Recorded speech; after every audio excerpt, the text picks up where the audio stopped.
शफकत दोपहर को दफ्तर से घर आया तो घर में मेहमान आए हुए थे।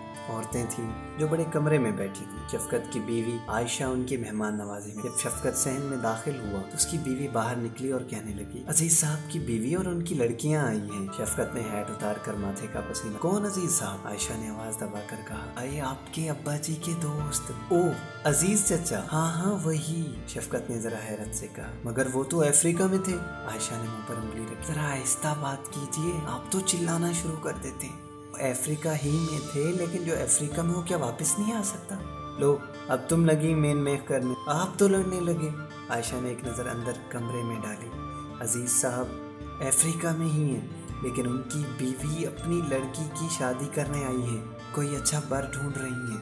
अंदर से अजीज की बीवी की आवाज़ आई, आयशा तुमने रोक क्यों लिया शफकत को? आने दो, आओ शफकत बेटा आओ, तुम्हें देखे इतनी मुद्दत हो गई है। आया चची जान। शफकत ने हैट स्टैंड की खोटी पर रखा और कमरे में दाखिल हो। आदाब अर्ज़ चची जान। अजीज की बीवी ने उठकर उसको दुआएं दी, सर पर हाथ फेरा और बैठ गई। शफकत बैठने लगा तो उसने देखा कि सामने सोफे पर दो गोरी गोरी लड़कियां बैठी थी। एक छोटी थी, दूसरी बड़ी। दोनों की शक्ल आपस में मिलती थी। अजीज साहब बड़े वजीह आदमी थे। उनकी वो वजाहत उनकी लड़कियों में बड़े दिलकश तौर पर तकसीम। आंखें मां की थी, नीली, बाल भूरे और काफी लंबे। दोनों को दो दो चोटियां थी। छोटी का चेहरा बड़ी के मुकाबले में ज्यादा निखरा हुआ, बड़ी का चेहरा जरूरत से ज्यादा संजीदा था। उनकी माँ उनसे मुखातिब हुई, बेटा सलाम करो भाई को। छोटी ने उठकर शफकत को आदाब अर्ज़ की। बड़ी ने बैठे बैठे जरा झुक कर कहा, तस्लीमात। शफकत ने मुनासिब व मौसूम जवाब दिया। उसके बाद अजीज साहब और अफ्रीका के मुतालिक बातों का लामुतनाही सिलसिला शुरू हो। नैरोबी, टंगानिका, दारुस्सलाम, कराचना, युगांडा, इन सब की बातें। कहाँ का मौसम अच्छा है, कहाँ का खराब, फल कहाँ अच्छे होते हैं। फलों का जिक्र छेड़ा तो छोटी ने कहा, यहाँ हिंदुस्तान में तो निहायत ही जलील फल मिलते। जी नहीं, बड़े अच्छे फल मिलते हैं, बशर्ते कि मौसम। शफकत ने अपनी हिंदुस्तान की आबरू बचाना चाहे। गलत है, छोटी ने नाक चढ़ाई। अम्मी जान, ये जो कल आपने मार्केट से माल्टे लिए थे, क्या वहाँ के चिंगों का मुकाबला कर सकते हैं? लड़कियों की माँ बोली। शफकत बेटा ये सही कहती हैं, यहाँ के माल्टे वहाँ के चिंगों का मुकाबला नहीं कर सकते। आयशा ने छोटी से पूछा, तल्लत ये चिंगा क्या होता है? नाम तो बड़ा अजीबोगरीब है। तल्लत मुस्कुराई, आपा एक फल है, माल्टे और मीठे की तरह, इतना लजीज होता है कि मैं बयान नहीं कर सकती। और रस एक निचोड़िए, ये गिलास जो तिपाई पर पड़ा है लबालब भर जाए। शफकत ने गिलास की तरफ देखा और अंदाजा लगाने की कोशिश की कि वो फल कितना बड़ा हो। एक चिंगे से इतना बड़ा गिलास भर जाता है? तल्लत ने बड़े फख्रिया अंदाज से जवाब। जी हाँ। शफकत ने ये सुनकर कहा, तो फल यकीनन बहुत बड़ा होगा। तल्लत ने सर हिलाया, जी नहीं, बड़ा होता है ना छोटा, बस आपके यहाँ के माल्टे के बराबर होता है। यही तो इसकी खूबी है कि रस ही रस होता है इसमें। और अम्मी जान, वहाँ का अनानास बड़ी रोटी के बराबर उसकी एक काश होती है। देर तक अनानास की बातें होती रही। तल्लत बहुत बात होनी थी। अफ्रीका से उसको इश्क था कि हर चीज उसको पसंद थी। बड़ी, जिसका नाम निखत था, बिल्कुल खामोश बैठी रही। उसने गुफ्तगू में कोई हिस्सा ना लिया। शफकत को जब महसूस हुआ कि वो खामोश बैठी रही है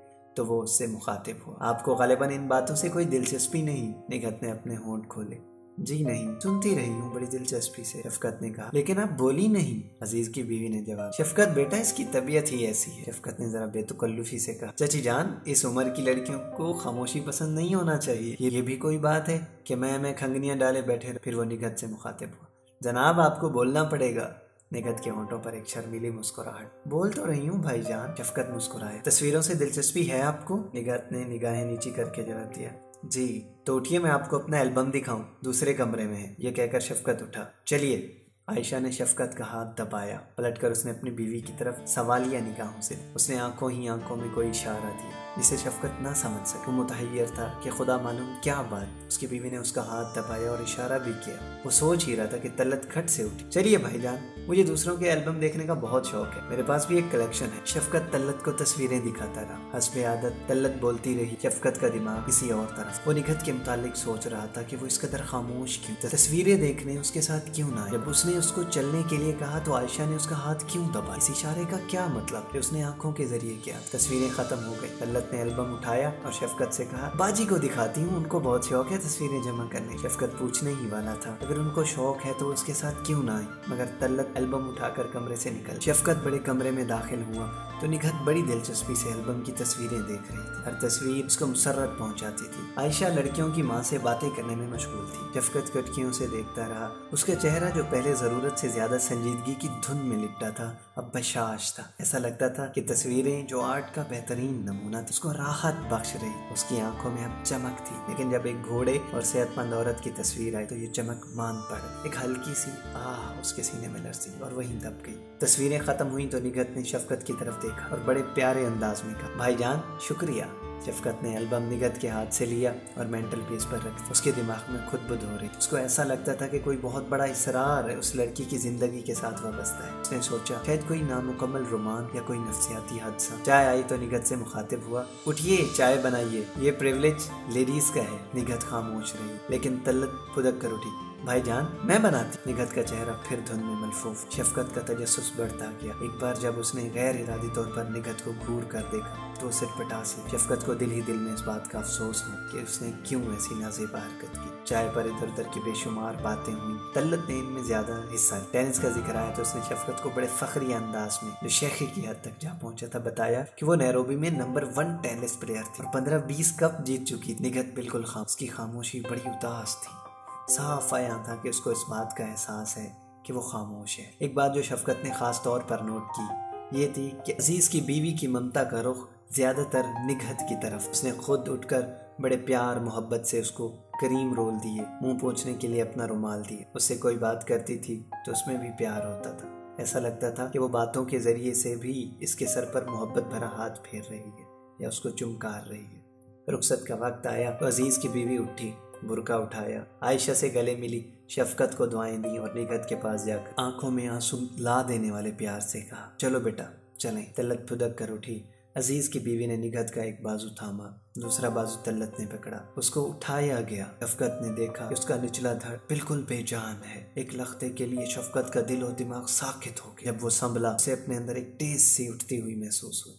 लड़खड़ाती हुई टांगों पर माँ और बहन का सहारा लिए निगहत गैर यकीनी कदम उठा रही थी। उसने माथे के करीब हाथ ले जाकर शफकत और आयशा को अदा बस किया। कितना प्यारा अंदाज था, अगर उसके हाथ ने शफकत के दिल पर जैसे घूंसा मारा। सारा इसरार उस पर वाज़ेह हो गया था। सबसे पहला ख्याल उसके दिमाग में ये आया, कुदरत क्यों इतनी बेरहम, ऐसी प्यारी लड़की और उसके साथ इस कदर जालिमाना और बेहमाना सलूक। इस मासूम का आखिर गुनाह क्या था जिसकी सजा इतनी कड़ी दी गई। सब चले गए। आयशा उनको बाहर तक छोड़ने गई। शफकत एक फलसफी बनकर सोचता रहे। इतने में शफकत के दोस्त आ गए और वो भी अपनी बीवी से निगहत के बारे में कोई बात न कर सका। अपने दोस्तों के साथ ताश खेलने में ऐसा मशगूल हुआ कि निगहत और उसके रोग को भूल गया। जब रात हो गई और आयशा ने उसे नौकर के जरिए खाने पर बुलाया तो उसे अफसोस हुआ कि उसने महज एक खेल की खातिर निगहत को फरामोश कर दिया। चुनांचे उसका जिक्र उसने आयशा से भी किया, लेकिन उसने कहा, आप खाना खाइए, मुफस्सिल बातें फिर हो जाएंगी। मियाँ बीवी दोनों इकट्ठे सोते थे जब से उनकी शादी हुई थी। वो कभी रात को एक दूसरे से जुदा नहीं हुए और उनकी शादी को करीब करीब 6 बरस हो गए थे, मगर इस दौरान में कोई बच्चा न हुआ था। डॉक्टरों का ये कहना था कि आयशा में कुछ कसूर है जो सिर्फ ऑपरेशन से दूर हो सकता है, मगर वो इससे बहुत खाइफ थी। मियाँ बीवी बहुत प्यार मोहब्बत की जिंदगी गुजार रहे। इनके दरमियान कोई रंजिश नहीं थी। रात को वो इकट्ठे लेटते। नाज़बे मामूल जब एक दूसरे के साथ लेटे तो शफकत को निगहत याद आई। उसने एक आह भरकर अपनी बीवी से पूछा, आयशा निगहत बेचारी को क्या रोग है? आयशा ने भी आह भरी और बड़े अफसोसनाक लहजे में कहा, 3 बरस की नन्ही मुन्नी बच्ची थी कि तब मुहर्रिका हुआ। निचला धड़ मफलूज हो गया। शफकत के दिल में निगहत के लिए हमदर्दी का बेपनाह जज्बा पैदा हुआ। उसने अपनी बीवी की पीठ को अपने सीने के साथ लगा लिया और कहा, आयशा खुदा क्यों इतना जालिम है? आयशा ने कोई जवाब न दिया। शफकत को दिन के वाक़यात याद आने लगे। जब मैंने उससे कहा था कि चलो मैं तुम्हें एल्बम दिखाता हूँ, तुमने मेरा हाथ इसलिए दबाया था कि हाँ और क्या, आप तो बार बार, खुदा कसम मुझे मालूम नहीं था।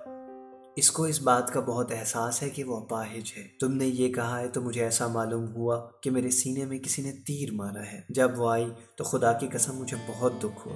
बेचारी को पेशाब करना था। माँ और छोटी बहन साथ में। जार बंद बोला, फिर बंद किया। कितनी खूबसूरत है, बैठी हो तो खुदा की कसम बिल्कुल पता ही नहीं चलता कि फालिद सदा है। बड़ी ज़हीन लड़की है। अच्छा, माँ कहती थी कि उसने कहा था कि अम्मी जान मैं शादी नहीं करूंगी, कुंवारी रहूंगी। शफकत थोड़ी देर के लिए खामोश हो गया। उसके बाद उसे इंतहाई दुख महसूस करते हुए तो उसकी इस बात का एहसास है कि उसे शादी करने के लिए कोई रजामंद नहीं होगा। आयशा ने शफकत की छाती के बालों में उंगलियों से कंघी करते हुए कहा, शफकत साहब, कौन शादी करेगा एक अपाहिज से? नहीं नहीं नहीं नहीं, ऐसा ना कहो आयशा, इतनी बड़ी कुर्बानी कौन कर सकता है शफकत साहब? तुम ठीक कहती हो, खूबसूरत है, अच्छे खाते पीते माँ बाप की, सब ठीक है, मगर मैं समझता हूँ, लेकिन मर्दों के दिल में रहम कहाँ? शफकत ने करवट बदली। ऐसा ना कहो आयशा। आयशा ने भी करवट बदली। दोनों रूबरू हो गए। मैं सब जानती हूँ, कोई ऐसा मर्द ढूंढिए जो इस बेचारी से शादी करने पर आमादा हो। मुझे मालूम नहीं, लेकिन बड़ी बहन है, गरीब को कितना दुख है कि उसकी छोटी बहन की शादी की बातचीत हो रही। सही कहती हो तुम, आयशा ने एक लंबी आह भरी। क्या बेचारी इस तरह सारी उम्र कुटती रहेगी? नहीं, ये कहकर शफकत उठ बैठा। आयशा ने पूछा, क्या मतलब? तुम्हें इससे हमदर्दी है? क्यों नहीं, खुदा की कसम खा कर कहो। हाय, ये भी कोई कसम खिलवाने की बात है? हर इंसान को उससे हमदर्दी होनी चाहिए। शफकत ने चंद लम्हात खामोश रहने के बाद कहा, तो मैंने एक बात सोची है। आयशा ने खुश होकर कहा, क्या? मुझे हमेशा इस बात का एहसास रहा है, तुम बहुत बुलंद ख्याल औरत हो। आज तुमने मेरे उस ख्याल को साबित कर दिया है। खुदा मेरे इस इरादे को इस्तकामत बख्शे। मैंने इरादा कर लिया है कि मैं निगहत से शादी करूंगा, सारा सवाब तुम्हें मिलेगा। थोड़ी देर खामोशी रही, फिर एकदम जैसे गोला सा फटा, शफकत साहब, मैं गोली मार दूंगी उसे अगर आपने उससे शादी की। शफकत ने ऐसा महसूस किया कि उसे जबरदस्त गोली लगी है और वो मरकर अपनी बीवी की आगोश में दफन